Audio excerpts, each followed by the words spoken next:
Shalom, selamat malam saudaraku yang kekasih di dalam Tuhan. Bincang malam kali ini saya ingin membawakan saudara untuk bersama-sama kita merenungkan, yaitu sebuah topik yang sudah saya beri judul Alkitab asli tidak dipalsukan. Ya, Alkitab asli tidak dipalsukan. Mengapa ini saya jadikan topik? Karena di luar sana saudaraku ya, di luar sana masih banyak orang yang melakukan propaganda menuduh bahwa Alkitab atau kitab sucinya orang Kristen sudah dipalsukan. Ya, sudah dipalsukan. Saya ingin katakan kepada saudara bahwa propaganda itu sebetulnya hanya bertujuan untuk melemahkan iman orang percaya atau iman orang yang hendak ingin percaya. Ya, tujuan mereka itu, propaganda itu hanya bertujuan untuk membuat orang tidak jadi percaya, atau orang yang sudah percaya itu kemudian kehilangan kepercayaan. Maksudnya bagaimana? Maksudnya begini, Alkitab itu sesungguhnya tidak dipalsukan, tetapi digembar-gemborkan, dipalsukan. Nah, itu untuk mempengaruhi kita, saudaraku. Ya, mempengaruhi supaya kita yang sudah percaya kehilangan kepercayaan, atau yang hendak percaya tidak jadi untuk percaya. Saya ambil contoh seperti ini, saudaraku. Misalnya saudara sedang akan ditawarkan untuk membelikan perhiasan emas. Saudara berdua dengan teman saudara. Ya, ditawarkan untuk membeli perhiasan emas. Lah, teman saudara ini adalah seorang yang dengki, yang iri hati. Dia tidak ingin saudara itu mempunyai perhiasan emas tersebut, sehingga dikatakan jangan beli, itu palsu. Jangan beli, itu palsu. Nah, kemudian saudara terpengaruh, saudara tidak jadi beli. Maka dia yang menang karena dia mempunyai kedengkian iri hati kepada saudara, yang tujuannya adalah supaya saudara tidak memiliki emas tersebut. Ya, polanya kurang lebih seperti itu. Sama halnya kejadian ketika manusia pertama diciptakan di Taman Eden.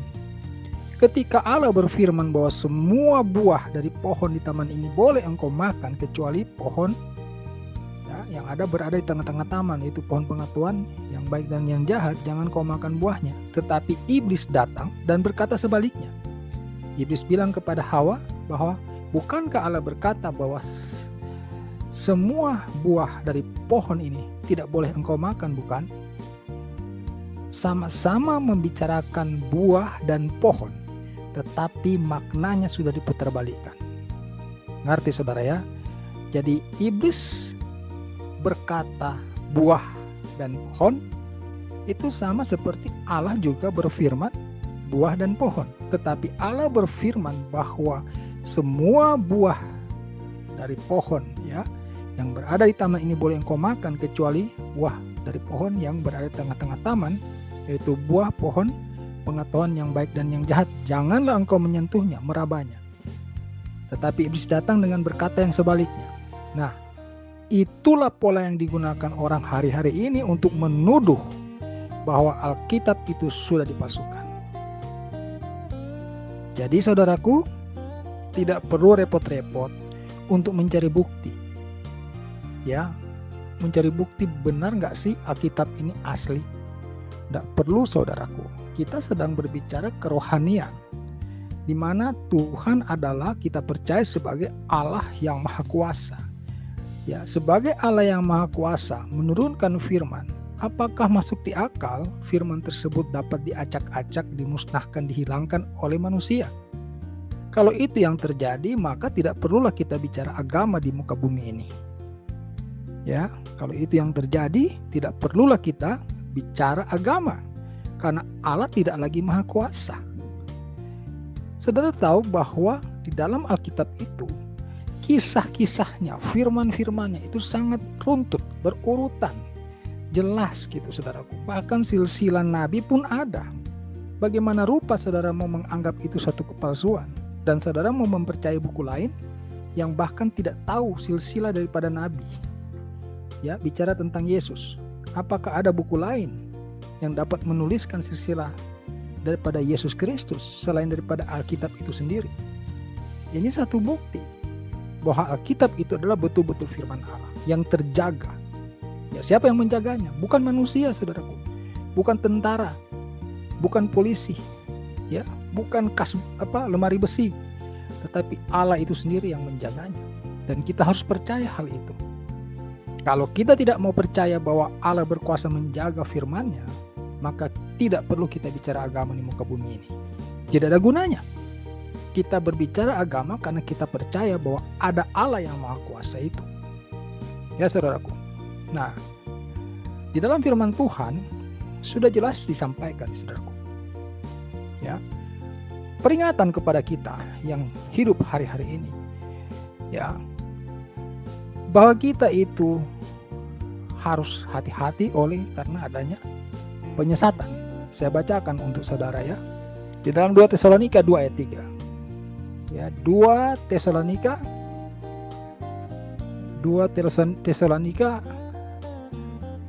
ayat 3, ya, 2 Tesalonika 2 ayat 3. Janganlah kamu memberi dirimu disesatkan orang dengan cara yang bagaimanapun juga. Kalimat ini sangat jelas dan tegas, saudaraku, ya. Janganlah kamu memberi dirimu disesatkan orang dengan cara yang bagaimanapun juga. Jadi jangan saudara gampang terpengaruh.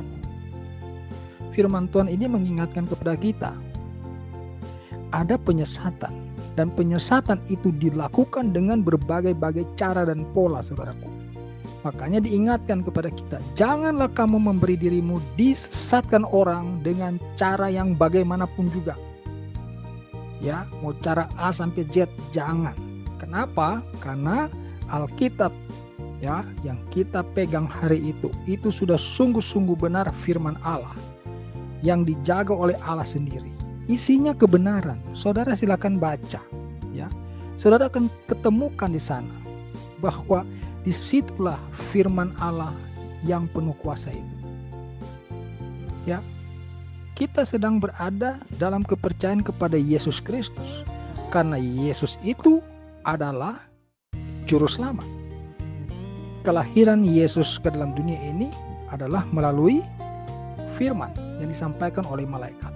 Ya, firman itu berkata, pada hari ini telah lahir bagimu juru selamat, Kristus Tuhan, di kota Daud. Ada kata juru selamat, ada kata Kristus. Kristus ini adalah Yesus dan kata Tuhan. Jadi Yesus ini benar-benar juru selamat. Dia adalah juga Tuhan. Itu terdapat di dalam Alkitab. Yang kita sama-sama percaya bahwa di dalam Alkitab itu adalah firman Tuhan yang dapat dipertanggungjawabkan. Ya, saudaraku, saudara tidak usah repot-repot untuk mencari-cari, ya, kesalahan. Tidak usah, saudaraku. Itu adalah tindakan bodoh. Akan lebih berfaedah, lebih berguna apabila saudara membacanya dengan tujuan untuk mempelajari, ya, perintah-perintahnya. Yesus itu mengajarkan kepada kita cuma mengenai kasih dan pengampunan dosa, saudaraku. Masa saudara mau curiga juga? Apakah ketika Tuhan, ya, di dalam diri Yesus Kristus itu mengajarkan kepada umatnya, kamu harus berbuat kasih, ya, kamu harus mengampuni orang yang bersalah kepada kamu, sebab dosa-dosamu juga diampuni oleh Allah melalui pengorbanan Yesus Kristus di kayu salib. Apakah pengajaran itu mau saudara curigai juga bukan firman Allah? Mana ada sih, saudaraku, yang mengajarkan dengan konsisten mengenai kasih? Ada juga ayat yang satu mengatakan harus mengasihi, ayat yang lain mengatakan harus membunuh. Kalau yang tidak sepaham, tidak sejalan. Ini namanya pelin-pelan. Allah itu konsisten, saudaraku. Ya, Allah itu konsisten. Maka saudara akan ketemukan jika membaca di dalam perjanjian baru, yaitu Injil, ya, yang disampaikan oleh Yesus Kristus. Itu mengenai kasih, saudaraku. Tidak ada pelin-pelan di sana. Hanya kasih, mengampuni, bahkan dikatakan untuk berdoa bagi musuh-musuh. Ya, saudaraku, ajarannya seperti itu. Jikalau ada, ya, firman Tuhan yang mengajarkan kepada umatnya tentang harus berbuat kasih, harus mengampuni, tidak boleh dendam. Ya, sebab engkau akan diselamatkan dengan cara hidupmu seperti itu. Masa akan saudara mau curiga? Ya saudaraku, jangan sampai kita sekonyol itu. Ya, ajaran kasih itu adalah ajaran yang benar-benar datangnya dari Allah. Sebab Allah itu kasih. Maka Allah itu kasih, dia ingin manusia memiliki sifat kasih itu supaya bisa tinggal di sorga bersama-sama Allah. Kalau saudara seorang pendendam, seorang yang gampang emosian, gampang meledak-ledak marahnya, saudara harus diperbaiki. Bagaimana memperbaiki? Apakah saudara akan membaca dari kitab yang mengajarkan kepada saudara untuk membalaskan kejahatan? Nah, saudara harus belajar daripada kitab yang mengajarkan saudara untuk mengampuni orang. Jadi saudaraku, kembali lagi kepada topiknya bahwa Alkitab itu sungguh benar adalah firman Allah. Tidak usah saudara ragukan. Propaganda di luar sana yang berkata bahwa Alkitab itu sudah dipalsukan. Yang pertama, orang yang melakukan propaganda itu hanya mempunyai argumen tolol dan bodoh sebab mereka tidak dapat menunjukkan aslinya yang mana. Ya, tentu saja itu adalah, mohon maaf harus saya katakan, tolol dan bodoh.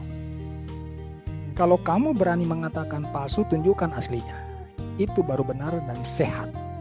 Jadi kalau saudara mau menerima tuduhan bahwa Alkitab sudah dipalsukan, tetapi saudara tidak juga ditunjukkan mana aslinya, saudara telah ikut-ikutan menjadi bodoh dan tolol. Jadi saudaraku, sekali lagi jangan engkau ragukan. Alkitab itu berasal dari Allah. Ya, firman-firman yang ada di dalam Alkitab itu adalah betul-betul firman Allah. Allah sanggup menjaga firman-Nya. Itu tidak perlu diragukan. Seperti saya sudah utarakan di awal. Jikalau engkau meragukan bahwa firman Allah itu dapat dilenyapkan, hilangkan oleh manusia, kita tidak perlu bicara tentang agama. Ya, tidak perlu kita bicara agama. Tetapi hari ini kita mendapatkan fakta bahwa isi Alkitab itu tetap konsisten. Saudara boleh baca sendiri dan buktikan bahwa kisah-kisah, tulisan-tulisan, firman-firman yang ada di dalam Alkitab itu sangat runtut berurutan. Bahkan Nabi pun ada silsilahnya, saudaraku. Dari mana, saudaraku, kesempurnaan itu datangnya kalau bukan dari Allah yang memeliharanya? Misalnya Yesus, ada silsilahnya, saudaraku. Bukan cuma siapa ibunya, siapa ayahnya, kakeknya pun ada sampai ke belakang lagi, saudaraku. Ya, dari Ishak, Yakub, dan seterusnya sampai kepada Yesus. Itu silsilah yang sangat panjang, saudaraku. Itu suatu bukti ya bahwa Alkitab itu berisi firman Allah yang oleh Allah sendiri dijaga akurasinya. Ya, karena tidak ada seorang pun yang sanggup untuk meniadakan apa yang berasal daripada Allah. Jadi untuk malam hari ini cukup sekian dulu, kiranya saudara yang mendengarkan renungan ini mengerti dan memahami bahwa ketika ada orang yang berkata bahwa Alkitab atau kitab sucinya orang Kristen itu sudah dipalsukan, maka yang harus saudara ingat bahwa propaganda itu hanya bertujuan untuk melemahkan saudara, bukan karena Alkitabnya benar-benar sudah dipalsukan. Sebab kalau Alkitabnya sudah benar-benar dipalsukan, maka orang yang menyebutkan propaganda itu harus sanggup menunjukkan mana originalnya. Dan ketika itu tidak sanggup ditunjukkan, maka saudara harus punya keberanian, ketetapan hati untuk menolak tuduhan seperti itu. Karena itu adalah tipu daya iblis, sama seperti ketika Hawa ya didatangi oleh iblis dan diputarbalikkan firman Allah itu. Saya sudah ungkapkan di depan bagaimana peristiwa Hawa ketika dicobai oleh iblis melalui ular. Ya, saudaraku, di sana terjadi pemutarbalikan fakta. Jadi memutarbalikkan fakta itu adalah cara-cara iblis ya untuk meniadakan kebenaran yang datangnya daripada Allah. Saudara harus waspada karena sudah dikatakan tadi di dalam 2 Tesalonika 2 ayat 3. Saya ulangi lagi untuk mengingatkan saudara. Janganlah kamu memberi dirimu disesatkan orang dengan cara yang bagaimanapun juga. Saya lanjutkan sampai selesai ayat ini, sebab sebelum hari itu haruslah datang dahulu murtad dan haruslah dinyatakan dahulu manusia durhaka yang harus binasa. Jadi tujuannya mereka mengatakan itu kan supaya ada yang murtad, saudara. Sudah diingatkan firman Tuhan yang barusan saya baca, saudara. Jadi ini kan benar. Sudah kelihatan bahwa inilah firman Allah. Hari ini kita sudah menyaksikan propaganda itu ada. Ya, karena bertujuan untuk menyesatkan dan membuat orang murtad, saudaraku. Demikian saudara ya. Jadi saudara, agar tetap teguh di dalam Tuhan dan jangan pernah meragukan keaslian daripada Alkitab, kitab sucinya kita orang Kristen. Haleluya. Amin.